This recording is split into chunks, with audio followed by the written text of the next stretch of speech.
What's up, guys? I want to do a quick video of this Shadow Black 2023 Ford Bronco Wildtrak with the Sasquatch edition. Short of going to a Raptor, this is as tough as the Bronco gets. And this particular one is outfitted perfectly. For starters, it has the hard top, which is a lot more desirable than the soft top. Yet, they've been very difficult to get recently. Not just recently, they've been difficult to get for over a year now. And people who ordered them last summer, not this past summer, the summer before, are oftentimes still being told, we'll let you know, kind of thing. So the fact that this one has the hard top, that's a big plus in my book. It's a lot quieter going down the road. It looks nicer. Up front, this is one cool thing about the Broncos. Those are real metal bumpers.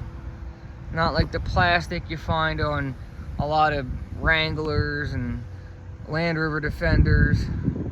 Got these big recovery hooks up front. Look at the size of these things. This is massive.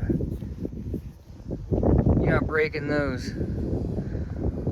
I've always liked the white trim, or I'm sorry, the white Bronco lettering across the grille, and how it kind of has the bar and the circle around the headlight.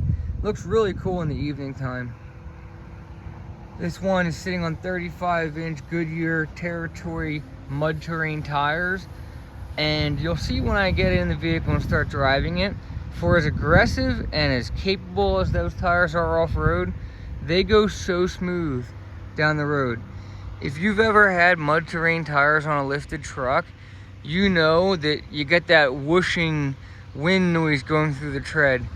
Goodyear put a lot of time and effort into developing these tires, and you just don't have that issue.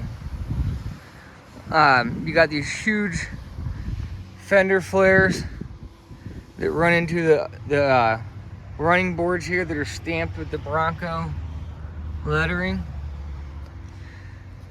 This Wildtrak is also on the new Hall's 3.0 suspension system, which is a very aggressive off-road suspension system. The Hall stands for, I think it's high output stability suspension or something like that. But basically, it's just a very aggressive performance suspension. You got 17-inch beadlock wheels. If you know anything about off-roading, you gotta have beadlocks. Beadlocks, they raise the amount of the wheel is covering of the sidewall. If you've ever hit a curb or hit something off-road and got a flat tire because the wheel popped off the rim, you know what I'm talking about. By having that additional surface area covered with the beadlock, you're going to prevent that kind of thing from happening. In the back, I personally love the taillights they use in the Wildtrak more than the ones on the Raptor. I know that's a personal opinion thing, but I think it looks a lot nicer. It doesn't look as cheap. You got a swing away tailgate here.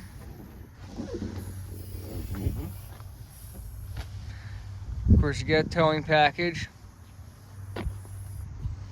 And then the glass can lift up as well.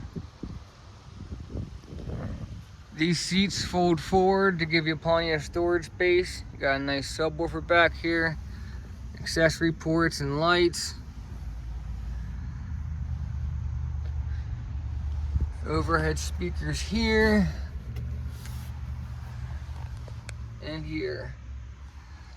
So plenty of speakers for, you know, a boxed in area like this, and especially since this one has the Lux package, which among other things includes the B&O sound system, which already sounds amazing even in something as big as an Expedition.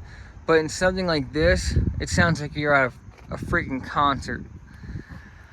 It's worth noting that you can close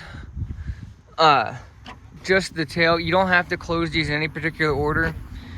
You can close just the tailgate or just the glass. So if you're tailgating and you want to have one open, you know, so your things don't fall out, or maybe you have a dog or something you want to leave in the back, you don't have to close the glass first. When you're finally done, you will, because the tire will be in the way, but it will latch without the glass being in place.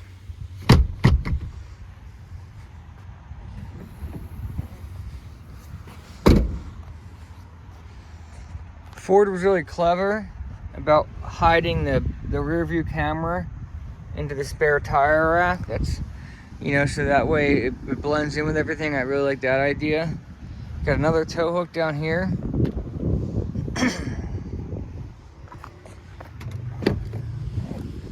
It's a capless fuel filler neck, so you don't have to worry about dropping a cap and hitting the paint or anything like that. Keypad entry. I hear some people say they don't use this, and I think that's crazy. If you're going to the beach or you're off-roading, it's so easy to lose your keys if you carry them around in your pocket. In this case, you can just throw them in the glove box or throw them in the center console and then put your code in, lock the vehicle up, and not have to worry about it.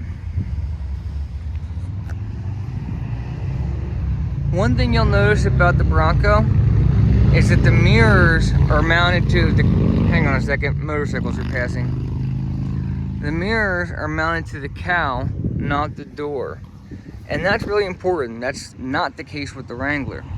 So, in other words, with the Wrangler, when you remove the top and remove the doors, you have no choice but to lose the mirrors as well. So it kind of makes it a pain to drive.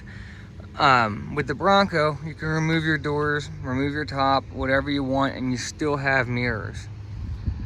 Another cool feature before you get inside is these fender markers that are on both sides. So this is obviously a big vehicle, a very squared off vehicle. And when you're on the trails, yeah, this thing has 360 cameras, aerial cameras, forward-facing cameras, everything.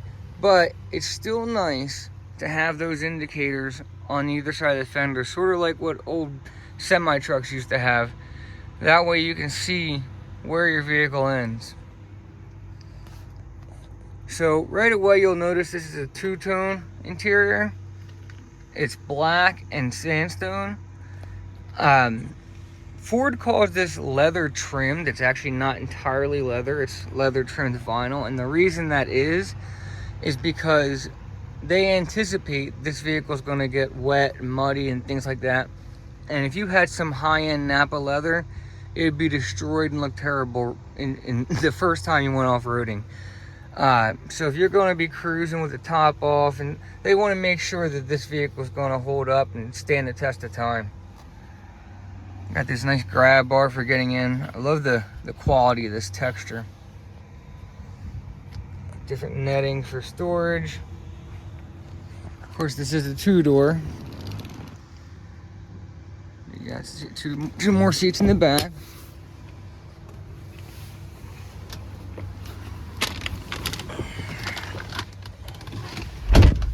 Now this vehicle has the 2.7 liter twin turbocharged V6. It's making 330 horsepower.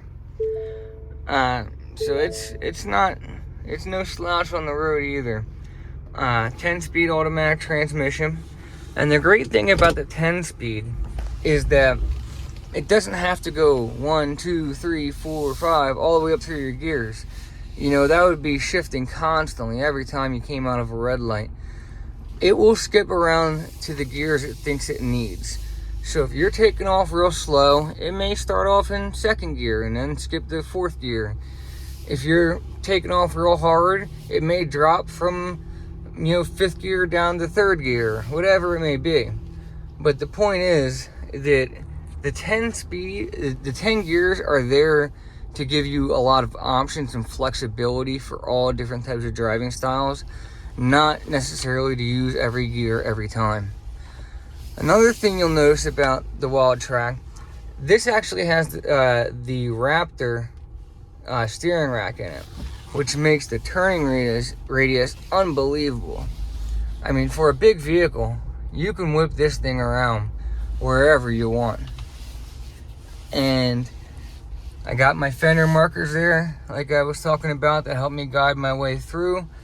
And I also have my forward-facing camera with the aerial split view. And that allows me to see in front of the vehicle when I'm parking, or when I'm going through a trail. I might not, if without this, I might not be able to see something right in front of me, but now with this, I can see if there's some type of obstacle I need to avoid or address. Of course, you also have the backup camera. Same thing, split view aerial. And then put back in gear for the drive modes. So I have my GOAT modes here, which stands for go on any terrain. And of course there's tow mode, 4-wheel drive high, 4-wheel drive low, and 4-wheel drive automatic, which works very similarly to all-wheel drive. And when I flip through my drive modes, you'll see it indicate here: sport, slippery, mud ruts, sand, Baja. Yeah, this thing was tested on the Baja 1000. That's where the engineers took them to work out the details. Of course, it's got its stamped Dearborn, Michigan tag there. Wireless charger with more accessory plugs and USB plugs.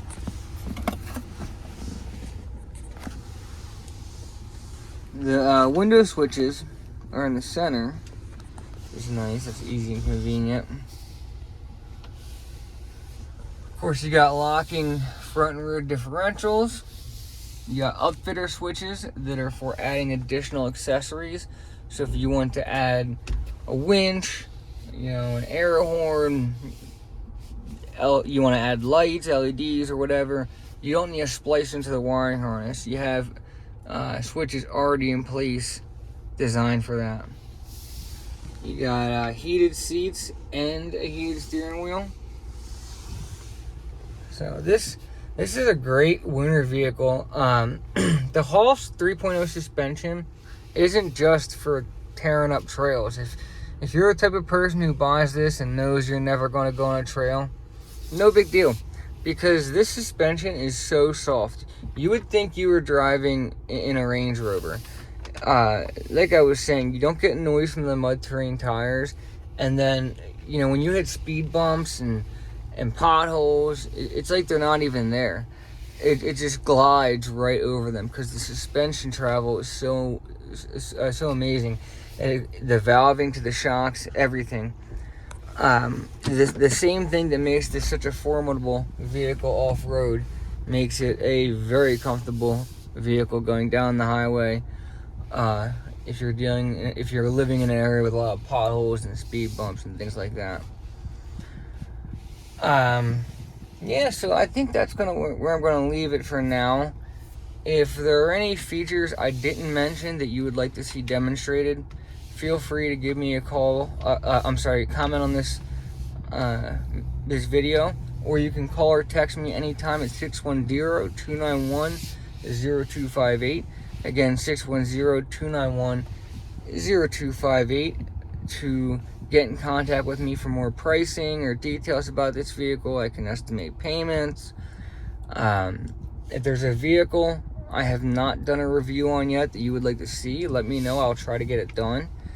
And then also, if you happen to have a vehicle you'd be willing to let me do a review of, I would greatly appreciate it. I do antique cars, radwood cars, modern specialty cars, or even your average commuter. I would be very appreciative of anybody who'd be willing to let me do a review of their car. Get in contact with me, and hopefully we can get someone the next owner to love this Bronco, because this is a beauty, man. This is a sweet vehicle. I'll put pricing information in the description, and then if you want like specific payments, just get in touch with me. All right, guys, checking out.